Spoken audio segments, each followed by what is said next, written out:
Hello everyone and welcome to a new video.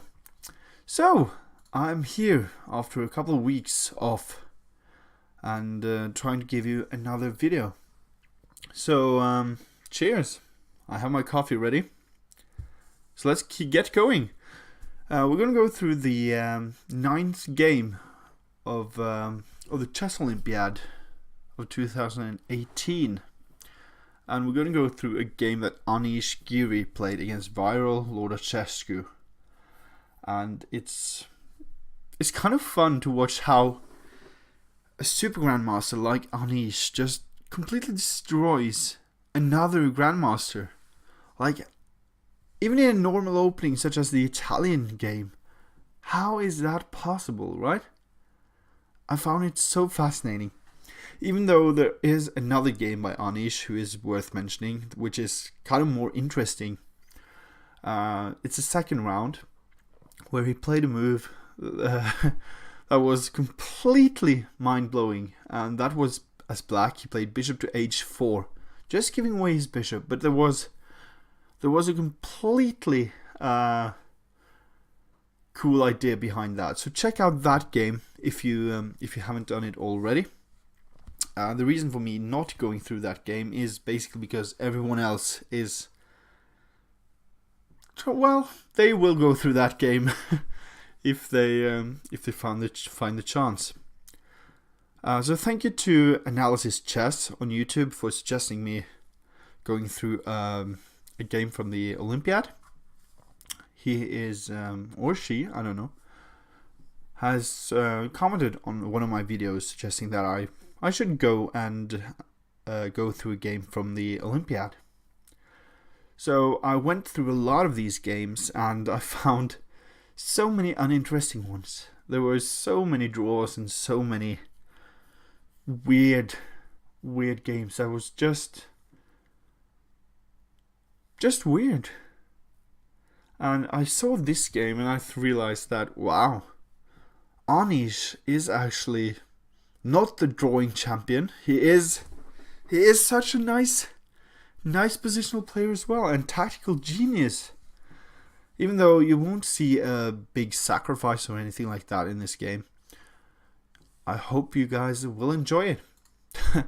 And these are my analysis with a little bit of help from the engine, of course. I don't have the time to spend 4 or 5 hours analyzing this game, but I've gone through a lot of cool variations that maybe you'll learn something from as well.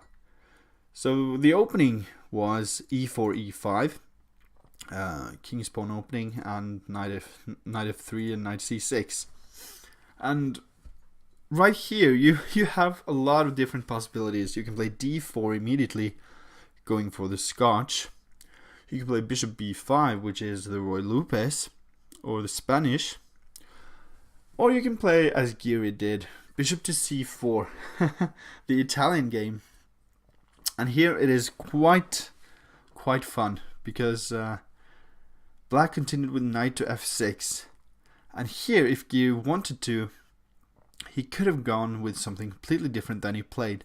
So he played d3, and that looks kind of passive, but it is a really good move. It is a strong move, and it is recommended by the opening books, etc., etc. But another move that is suggested by some amateur players, not by me actually. I don't like to play this opening, but after instead of d3, you can play knight to g5, just trying to go for the fried liver attack. And I like to defend, so as black, I welcome this. I actually do welcome this. But as white, I don't like to play this way. I've done it sometimes, but I don't find it that fun. I don't know why. It's just the way it is.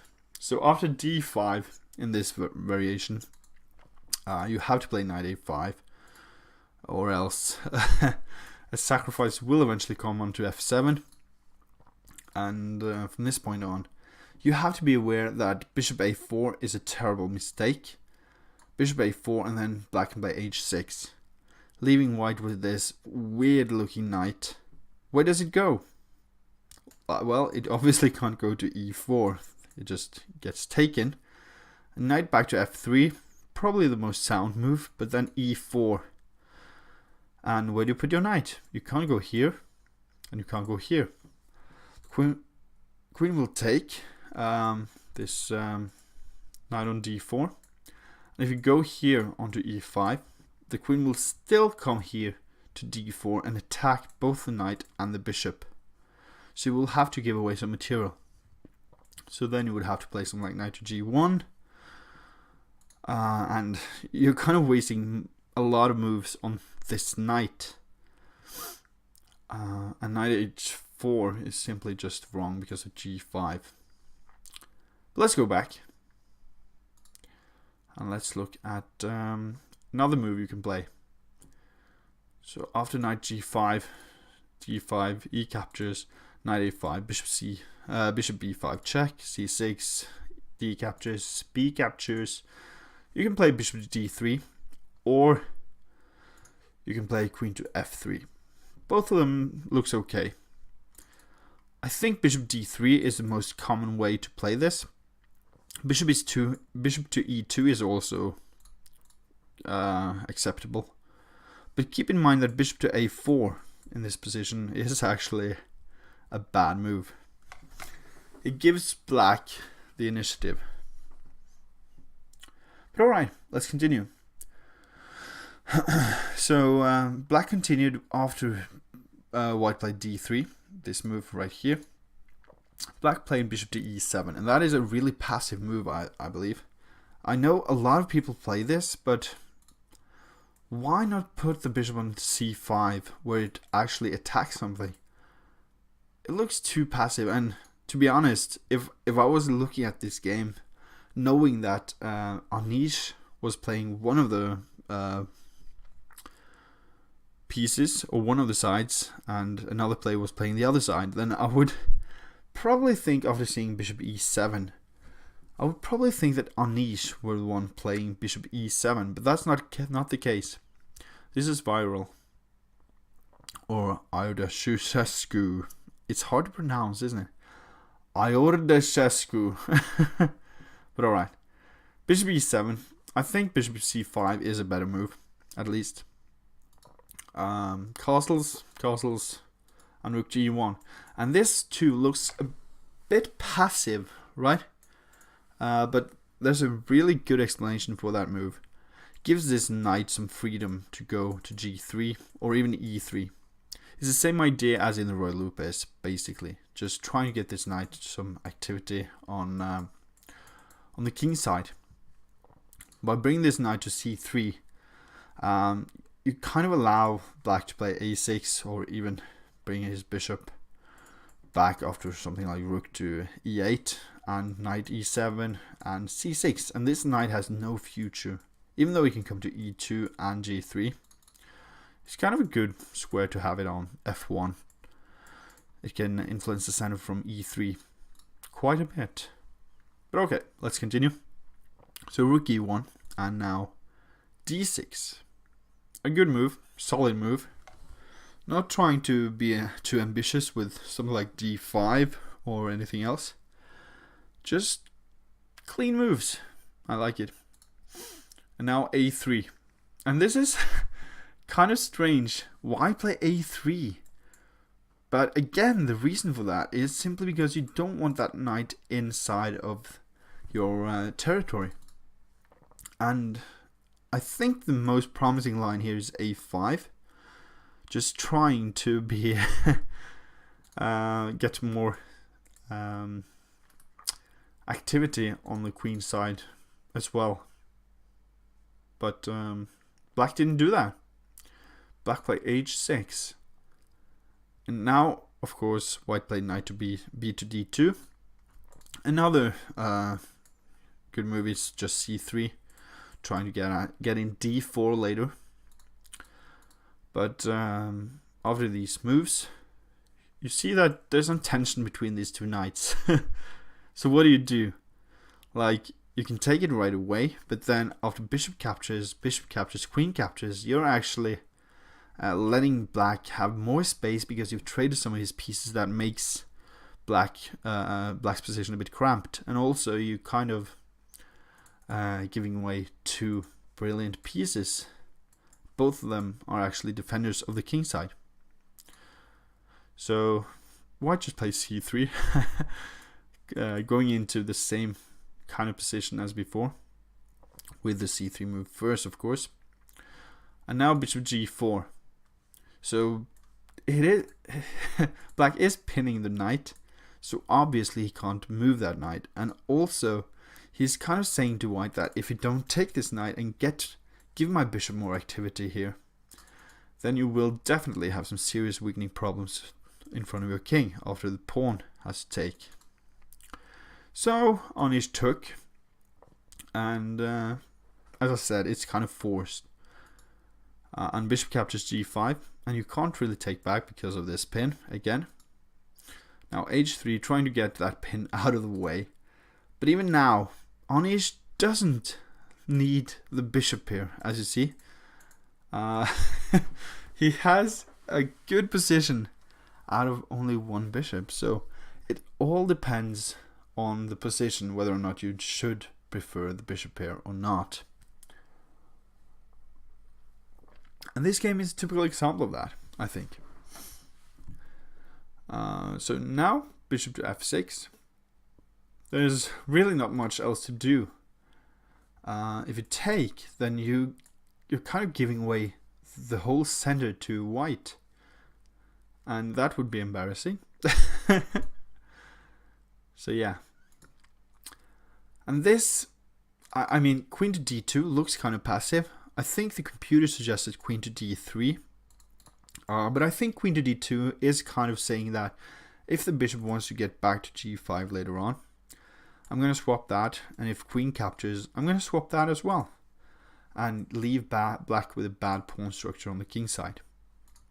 I think that's what queen to d2 is all about. And also, of course, getting the rook into the game. But after king h7, I do not know, I do not fully understand that move. I mean, he steps out of this diagonal from the bishop here, trying to maybe get this pawn going onto f5, maybe f4, but I don't see the point behind king h7. It's a bit of a waste of time, I say. So if and I'm not saying I would definitely play that, but I don't think I would have ever played king to h7 whatsoever. Like, you want this in at some point probably, just to get rid of that bishop. So why not play something like knight to e7? Like, obviously bishop to e6 right now isn't possible due to d5, but if you play something like knight to e7 first, let's play, say, rook to a to d1, knight to g6, and what is black and white going to do? Like, let's say knight to g3, bishop e6, and let's say trades and trades. Even though you can take, I think black has a good position here, even though there might be better moves. This is a line that I don't think the computer would agree too much upon every single move that I played here. Maybe the computer doesn't want this trade anyways, but anyways, just bring that knight that once stood on c6 over to the king side, both for protective purposes but also attacking purposes. It looks so much better than keeping your knight on c6, and you will see why in a second. So after king h7, white just simply played rook a to d1 and knight to a5. And it seems to me that this is kind of unnecessary. Why did you play king to h7 anyways if you already wanted to chase that bishop? down the board. Like, what is the purpose behind these moves? So I find that black is kind of just wasting tempos chasing white's bishop and not trying to improve his position that much. So again, these are just trading the bishops, and even though it gives black kind of some more space, this bishop is bad because all of his pawns are on dark squares. And this knight, what does it actually do? What does that knight do on a5? It has nowhere to go. And after queen to b5, it looks kind of strange, but after queen b5, if black doesn't want to lose a pawn, if black plays this, then obviously you can just take on b7. So by playing queen to b5, you're kind of implying that this knight is going nowhere. After c6, queen goes back. There's nothing that black can really do to get this knight into the game immediately. So after b5, try and get this square for the knight, then white can simply keep on developing and not spending a tempo right now on chasing that knight before you kind of have to. But after a6, you have to. You try to clamp down everything. So now Giri played b4, and Viorel had to play knight to back to b7. It feels so sad though. This knight on b7 is so sad. Where is that knight going? Oh man. And Viorel, if you are watching this, I'm so sorry. I know you're a GM, you're much better than me. You would have no problem in crushing me, of course, but it feels like white is playing such straightforward moves and black is just not foreseeing the moves that white is playing. It all started with king to h7, right? Just trying to get out of this diagonal, but still trying to get at this bishop. I feel kind of sad. But okay. Rook b to d1, going back to the d file, trying to force things to open up here. White has the center, more or less. Even though there is somewhat of tensions in the center with these pawn breaks or pawn moves, or even captures, but still, I feel like white has the better center with its rooks here, both knights influencing the center and the queen, and these three pawns. But okay, now black made I think one of the most weakening moves he could ever make in the game. That was h5. And why did he play this move? I don't fully understand it. I think he wanted something of a fianchetto for his bishop here, and then going for an f5 move. But when you see the follow-up, and when you consider the possibilities that white really does have in this position, then you realize that h5 is just so weakening. I think it just asks white, even though good intentions with g6, bishop f7, bishop g7. I think black is kind of asking, how do you want to attack me? Come at me, bro. That's what I get the feeling of here. Just attack me, bro. Give me all you got. Where do you want to attack me, bro? I don't know. But white played g4. It looks really weakening by white as well. But white has so many pieces defending the king side. They can jump there in a split second. Whereas the black king only has these two pieces. Maybe the queen as well to stay guard. Okay, so black played g6 nonetheless. But is that a good choice? Okay, we're going to go through a variation here in a couple of seconds. But this is what actually was played in the game. G captures h5 and G captures h5. And after this move, g captures h5, black is already dead lost.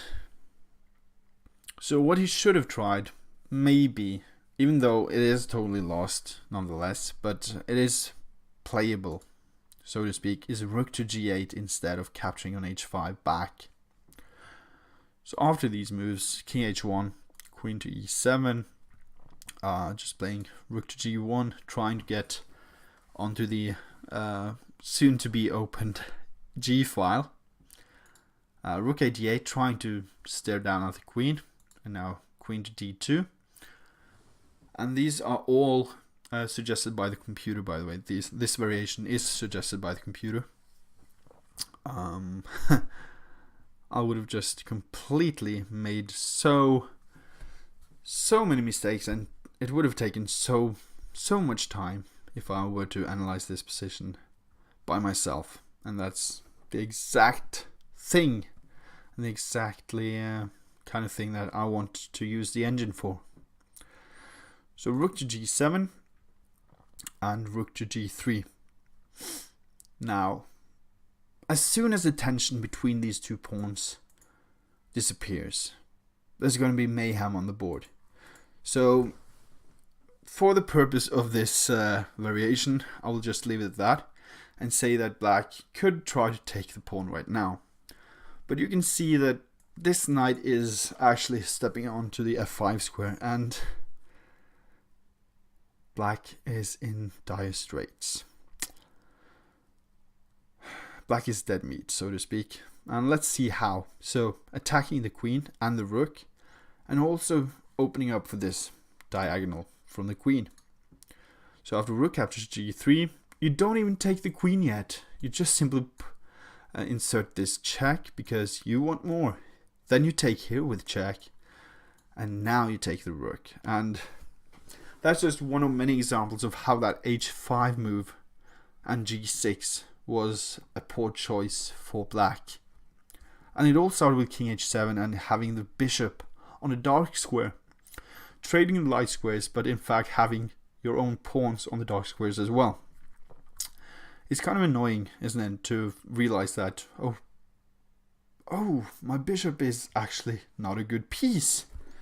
And that's simply what that was, I believe. Honestly, I do think that he just wanted this bishop more active and more getting more squares for that bishop, and didn't realize the fact that after g4 he's doomed, basically. But alright, so after g captures h5, Giri played king to h1 and rook to g8. So it doesn't seem like much here, but things will pry open pretty soon. And by taking here, black kind of gives white the tempo of attacking that pawn. Like, why did black even take here on d4? And I don't fully understand that, but I know that if you take, black can't take back with either one of these pieces, at least, because this queen is pinned, and after bishop captures, knight captures, you can't take back. So maybe black tried to do something like that, just try and get rid of that annoyance, but still, he gives white a tempo with his queen onto the h5 pawn. So after these moves, rook g6, queen h5 check, rook h6, and queen captures f7. Now Giri is having some fun, I believe. And I would have had a lot of fun here myself, definitely. So queen captures f7 check, and king h8. What else do you play? If bishop g7, then rook to g1 and knight to f5, and those pieces will attack you so hard. Even a move like this will be just game over. So king h8 and knight to g4, attacking both of the pieces again. And black here tried to be creative in his defense, but it didn't work. And you will see why. So bishop captures d4 was black's suggestion here. And he played it over the board. But after knight captures h6 and queen to h4, which was played again. There's really nothing black can do to save his position. It looks kind of weird that black can't save his position. There isn't that hard. It isn't that hard to save the position. You're an exchange down at the moment. That's pretty much it. But there's so much more to it than that. Bishop captures f2 and rook to g1. And here Viorel just pretty much resigned. So let's have a look at why he resigned. So let's say black takes, white takes back. How do you save your position? This is mayhem on the board. You can't bring a rook in, that's game over with queen captures mate. You can't take the knight because, well, obviously, mate. And, well, how do you defend? There's no way to defend after you take that rook. And let's say bishop to g3, which is the computer line. Then you can simply put your rook onto d3 and again attack that bishop and still threaten some nasty things onto the king. So now the computer suggests knight to c5. Attacking the queen, hoping that white is in time trouble or something, and just simply ignores the fact that his queen is threatened. But b captures c5. And again, what does black do? Well, there's nothing. So this is the computer line. It is ridiculous, of course, but it just states the obvious that there's no way to defend against that mate, that threat. So after the move h5 and g6, there was no way for black to save his position. Even though the game could have gone in completely different directions, it was kind of just lost when he opened up the g file for white.